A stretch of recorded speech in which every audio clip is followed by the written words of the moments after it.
जहां एक ओर केंद्र सरकार की सीसीएस मीटिंग चल रही थी तो वहीं दूसरी ओर सीएम भजनलाल शर्मा राजस्थान में सुरक्षा को लेकर हाई लेवल मीटिंग कर रहे थे।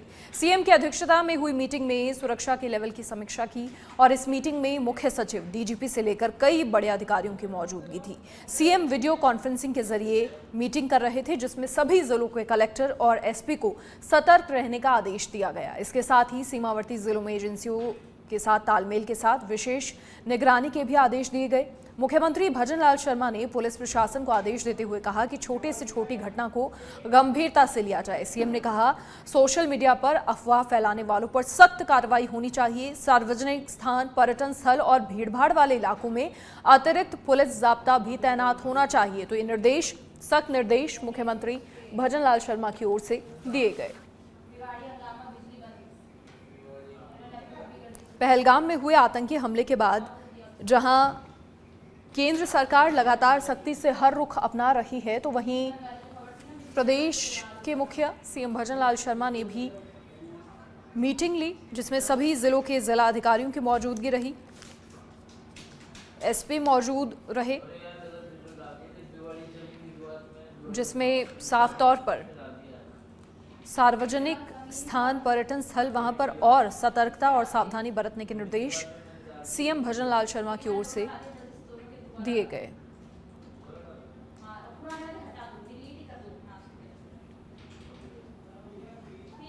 और अब बीकानेर से खबर है जहां शिक्षा एवं पंचायती राज मंत्री मदन दिलावर का दौरा सर्किट हाउस में से निकलकर मंत्री पहुंचे रायसर ग्राम पंचायत। रायसर ग्राम पंचायत का औचक निरीक्षण किया।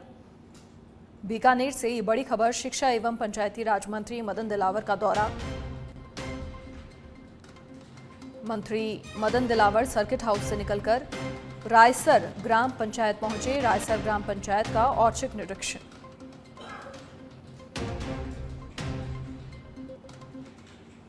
राजस्थान में पशु परिचर भर्ती परीक्षा परिणाम विवादों में है। जब से नतीजे जारी हुए हैं तब से मामला लगातार सुर्खियों में है।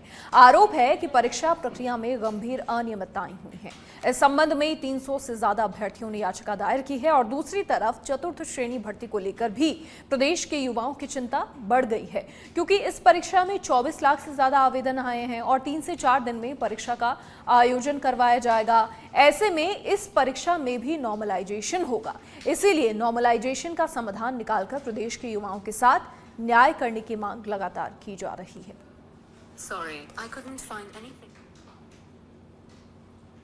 भयंकर समस्या के अंदर है। आज वो ये सोच रहा है कि मैं पढ़ूंगा या नहीं पढ़ूंगा। पढ़ने वाले विद्यार्थी पर सबसे बड़ा हमला है। नॉर्मलाइजेशन के नाम पर आज विद्यार्थी हताश में है। हमारी सरकार से, बोर्ड से हमारी मांग है कि एक तो पशु परिचर का एक तो रिजल्ट दोबारा रिवाइज करे, उसका जारी करें दोबारा। दूसरी मांग है कि आप एक पारी में एग्जाम क्यों नहीं करवा सकते। अगर एक पारी में एग्जाम नहीं हो तो आप इक्वल एग्जाम तैयार, पेपर का लेवल है, एक तैयार क्यों नहीं कर सकते। उसकी सजा विद्यार्थी को उसको क्यों है जिसने मेहनत की।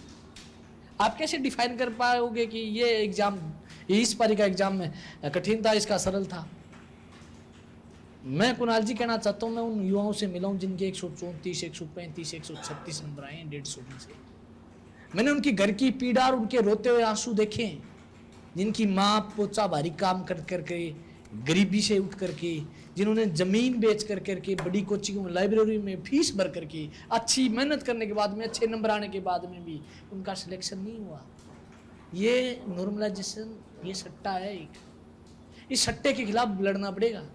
सरकार से मैं कहना चाहता हूँ कि सरकार इस पर मजबूती से फैसला ले। अगर नहीं फैसला लेती तो असफाई और बेरोजगार युवा तमाम मिलकर के सरकार की इस गलत पॉलिसी के खिलाफ हम मजबूती से लड़ेंगे। जी सर, सबसे पहले तो मैं सच बेधड़क के दर्शकों का हार्दिक अभिनंदन और स्वागत करता हूं। जिस प्रकार पशु परिचर में नॉर्मलाइजेशन की ये आग पकड़ चुकी है बात, तो मेरा एक फ्रेंड है, उसके 90 नंबर आए और एक मैं हूं, मेरे 115 प्लस नंबर है।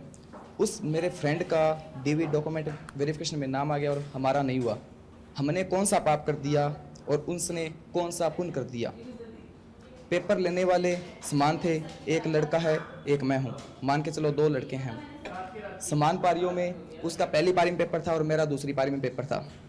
पहली पारी के 6 नंबर काट लिए और मेरी पारी के 10 नंबर जोड़ दिए, जिसके कारण उसके 6 नंबर काट लिए, वो माइनस में चला गया और मेरे 10 नंबर जोड़ दिए, मैं प्लस में चला गया। तो उस बेचारे की क्या गलती है? और मैंने ऐसा कौन सा पुण्य कर दिया कि जिसके कारण मेरा डॉक्यूमेंट वेरिफिकेशन में नाम आ गया, उनका नहीं आया? हम सरकार से यही अपील करना चाहते हैं कि इस नॉर्मलाइजेशन को जड़ से ख़त्म कर दें और आने वाले बहुत बड़ी वैकेंसी चतुर्थ श्रेणी की हमारे सामने आई है, उनमें लाखों युवाओं के साथ ऐसा धोखा न हो। खबर बीकानेर के समता नगर से है, जहां पर एक विधवा महिला को घर से बेघर करने का मामला सामने आया है। आपको बता दें, इस मामले में महिला का कहना है कि उसने बीकानेर विकास प्राधिकरण में पट्टा बनाने के लिए आवेदन कर रखा है। उसने पैसे भी जमा करवाए हैं, जिसकी रसीद भी उसके पास है, फिर भी प्रशासन ने जबरन कार्रवाई कर दी। मन के पहली बैठी तो 20-25 साल हो, और अभी ये मैंने सूचना तो दी कौन भैया जमीन छोड़नी है। अचानक आया और घर तोड़ गया, और मैंने सामान काटने खातर करने आवन दी कौन, मन तो बुने पकड़ भी रख ली, और मेरी बेटी है बिंगे भी छोटो टाबर उड़ो है, और मैंने निकलने भी दिया कौन, सामान भी कौन काटने दिया, और मैंने पूरा घर को सामान दबा दिया नीचे, और मैंने पूरी दाद निकल कर दी। 4 दिन हो गए ना घर बैठी हूँ, कोई घर को नहीं। अभी 20-25 साल हुए थी बैठी, और आदमी मारे कोई है कौन नहीं, जब भाई आपके फायदे उठा लियो, मन कोई सोचने कौन दी। और अब भीलवाड़ा की कोटड़ी से खबर है, जहां देवरिया गांव में पैंथर का आतंक देखने को मिला। गाय के 2 बछड़ों को शिकार बना लिया। बाड़े में बंधी गाय के बछड़ों को शिकार बनाया। मौके पर ग्रामीणों की भीड़ जमा हो गई। तो पैंथर का आतंक यहां देखने को मिला, जहां बाड़े में बंधी गाय के बछड़ों को पैंथर ने शिकार बना लिया। भीलवाड़ा के माफ कीजिएगा कोटड़ी से खबर है, देवरिया गाँव में पैंथर का यह आतंक देखने को मिला है। गाय के 2 बछड़ों को पैंथर ने शिकार बना लिया। बाड़े में बंधी गाय के बछड़ों को पैंथर ने शिकार बनाया। मौके पर ग्रामीणों की भारी भीड़ जमा हो गई।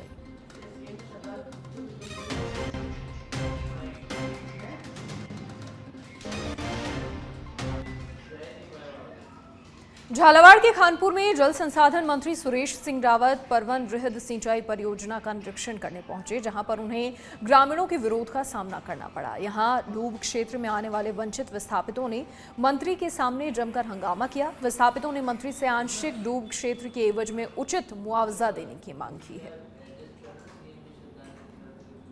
चारों तरफ पानी है, निकलने का रास्ता है और कुछ भी नहीं है। वहाँ लोग रह नहीं सकते साहब, उसके बावजूद भी कोई हमारी सुनवाई करने को तैयार नहीं है। हमारे एरिया से राजा साहब हैं, साहब बड़े बड़े नेता है हमारे एरिया से, सुनाई कोई ना रही।